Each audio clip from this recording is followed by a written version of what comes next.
એ દેવવ્રત કેવા તે પોતાના પિતાની પ્રસન્નતાને માટે એ કેવો પિતૃભક્ત હશે કે પોતાના પિતા કઈ રીતે પ્રસન્ન થાય. દેવવ્રત પોતે ગયા, પોતાના લગ્નની ઉંમર છે. નહીતર ઘણા અત્યારે ઘણા એવા હોય જોવા માટે જાય ને દીકરાનું પોતાનું કરીને આવતા રહીએ.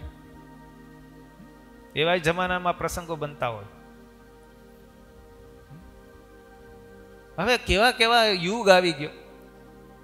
સાસુ હોય ને પોતાનો જમાઈ રાજ હોય, પોતાના જમાઈની સાથે સાસુ ભાગી જાય. દીકરી એમને પડી રહીએ અને પોતાના જમાઈ રાજની સાથે સાસુ વહી જાય. આવા પ્રસંગો જગતમાં બને. પણ આ દીકરો દેવવ્રત કેવો કે પોતાના પિતાની ચિંતા દૂર કરવા, પોતાના પિતાને પ્રસન્ન કરવા માટે થઈને પોતાની લગ્નની ઉંમર હોવા છતાં પોતાના પિતાને માટે કન્યાનો હાથ માગવા જાય. આવો પિતૃભક્ત કોઈ નહીં થયો હવે અત્યાર સુધીમાં. એવા દેવવ્રત છે.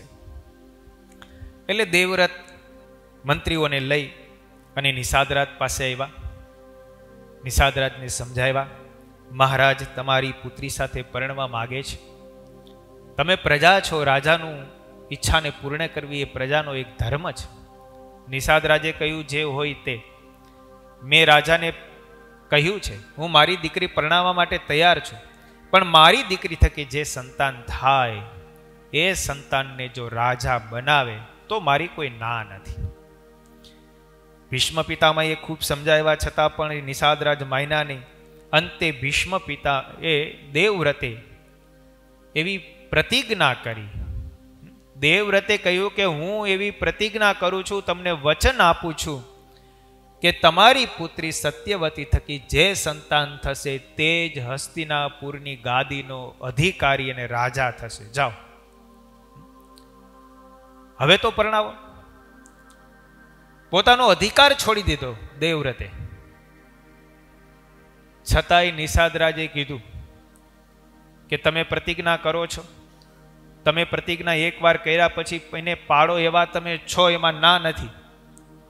પણ તમે લગ્ન કરો અને તમારા થકી જે સંતાન થાય એ સંતાન પાછો રાજ માગે તો મારા દીકરીના દીકરાની સાથે યુદ્ધ કરીને એ રાજ્ય મેળવી લે તો શું કરવું?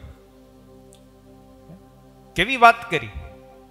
એટલે પછી દેવવ્રતે બે હાથ ઊંચા કરીને એવી પ્રતિજ્ઞા કરી કે હું પૃથ્વી, જળ, તેજ, વાયુ અને આકાશ આ પાંચ ભૂતોને સાક્ષી માનીને એવી પ્રતિજ્ઞા કરું છું કે હવેથી હું અખંડ બ્રહ્મચર્ય વ્રતનું પાલન કરીશ. હું પરણીશ તો મને પુત્ર થશે ને, માટે હું પરણીશ જ નહીં. જાઓ, આ મારી ભીષણ પ્રતિજ્ઞા છે.